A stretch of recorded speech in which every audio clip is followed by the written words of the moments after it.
दोस्तों, वैसे तो प्रधानमंत्री नरेंद्र मोदी साहब पिछले 10 बरस से 15 अगस्त और 26 जनवरी को जब जब लाल किले की प्राचीर पर चढ़े तो उन्होंने महिलाओं के सम्मान में राग अलापे। वो हमेशा ये बताते रहे कि शुचिता कितनी जरूरी है राजनीति में, लेकिन उनकी अपनी ही पार्टी के नेता किस तरह से न केवल एक सैटेलाइट चैनल पर बैठकर गाली देते हैं, बल्कि एक ऐसा नेता जिसे टिकट दिया गया, जिसके चेहरे पर पूरा दिल्ली का विधानसभा चुनाव लड़ा जा रहा है, वो खुलकर पहले महिला नेत्रियों के खिलाफ गंदगी उगलते हैं, उसके बाद माफी मांगते हैं और फिर से वही गंदगी को उगलने पर उतर आते हैं। वही सारी खबरें आज मैं आपको दिखाने जा रहा हूं कि भारतीय जनता पार्टी दिल्ली चुनाव को लेकर कितनी ज्यादा परेशान और टेंशन में नजर आ रही है। शायद यही वजह है कि भारतीय जनता पार्टी के तमाम नेताओं ने अपने सारी हदें पार कर दी है। नमस्कार, मैं हूं प्राज्वल गौतम और आप देख रहे हैं खबर चौक। सबसे पहले बिना देर किए मैं खबर दिखाने जा रहा हूं। इस वीडियो को जरा देखिएगा। ये वीडियो है रिपब्लिक भारत का, लेकिन किस तरह की शब्दावली का इस्तेमाल हो रहा है, लेकिन मैं पहले बता दूं कि जो उन्होंने बोला है उसे हम स्पष्ट नहीं सुना पाएंगे। पहले सुन लीजिए क्या कह रहे हैं। मैं भी बोल सकता हूं कि संजय झा झावन और ऋतुराज झा मैं भी बोल सकता हूं हो आप, पर मैं नहीं बोलता हूं ये सब बातें।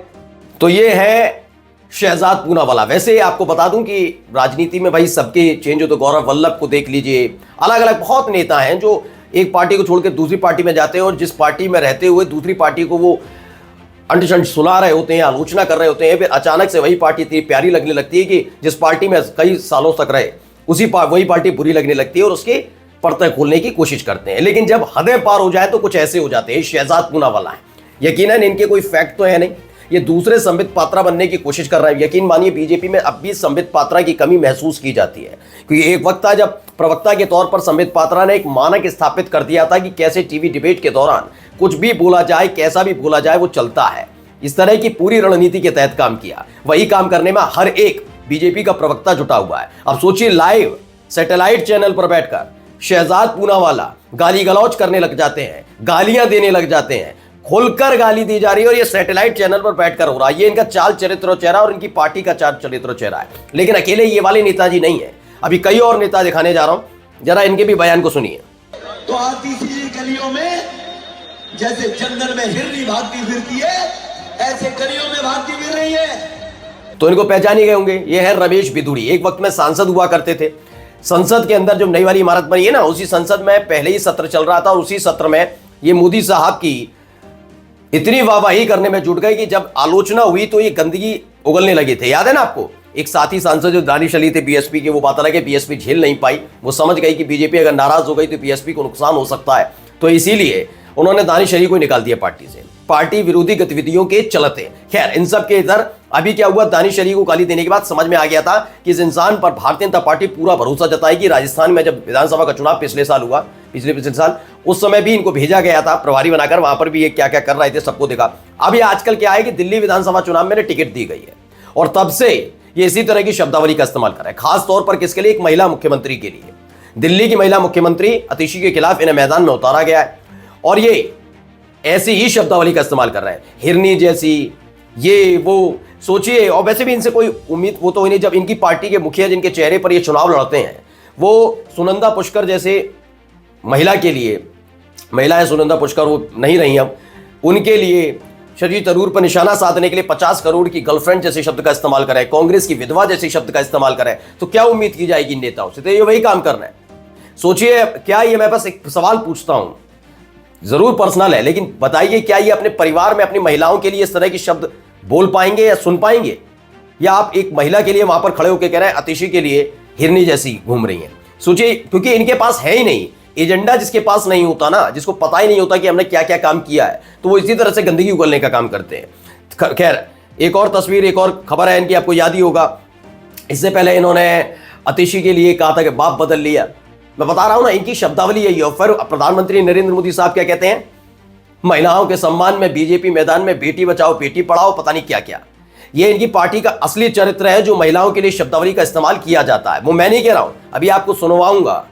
इन्हीं की पार्टी की एक नेता ने, दिल्ली की नेता है, ये प्रवक्ता हुआ करती थी, उन्होंने ही पोल खोल कर रख दी कि भारतीय जनता पार्टी की रीति नीति है क्या, किस तरह की गंदगी उगलने का काम करते हैं ये। चला, एक और खबर देखिएगा।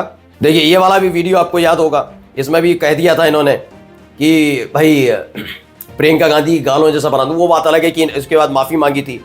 अब बीजेपी की महिला नेत्री हैं, नेहा ने क्या कुछ कहा है पहले आपको सुनना चाहिए। फिलहाल इन्होंने प्रवक्ता पद से ही नहीं भारतीय जनता पार्टी के से भी इस्तीफा दे दिया है। इनको जरा सुनिए, शुरुआत में ही इन्होंने बता दिया है कि भारतीय जनता पार्टी के नेता कैसे महिला नेत्री जो साथ में काम करती हैं उनके बारे में कैसी बातें करते हैं, कैसे विचार रखते हैं, जरा इनको सुन लीजिए थोड़ा। वैजयंत पांडा जी जो दिल्ली के प्रभारी हैं और बीजेपी के उपाध्यक्ष भी हैं, उनके 2 असिस्टेंट आज से 2.5 साल पहले मुझसे मिले थे और उनमें से एक का नाम था सना और फीमेल का, और मेल का नाम था विनोद राणा। उन्होंने आके मुझसे बहुत सारी गॉसिप्स मुझसे आके पूछते हैं कि नेहा जी बताइए उस वक्त वहाँ के संगठन मंत्री जी का उस महिला के साथ चक्कर है या नहीं है। अरे भाई, मैं यहाँ काम करने आती हूँ या दुनिया के चक्कर देखने आती हूँ कि किसका किसके साथ चक्कर चल रहा है या नहीं चल रहा, और मुझे इससे क्या लेना देना।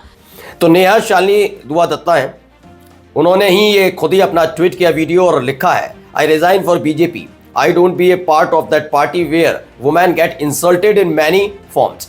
इस तरह कौरवों का अभिमान था, हम लाखों में हैं, हमारा एक अकेली द्रौपदी क्या उखाड़ लेगी। तो शास्त्र गवाह है कैसे श्री कृष्ण ने द्रौपदी का साथ दिया और जो भीष्म पितामह थे, गंगा पुत्र थे, उन्हें एक एक करके इतनी बड़ी अपनी सेना और अपने लोगों का अंत होते देखना पड़ा। वैसे ही अगर भाजपा के भीष्म पितामह भी चुप हैं और मेरे साथ हुए अन्याय में कुछ नहीं बोले तो पार्टी का अंत निश्चित है। दिल से निकली हुई हाय ऊपर वाला जरूर सुनता है, ये लिखती हैं।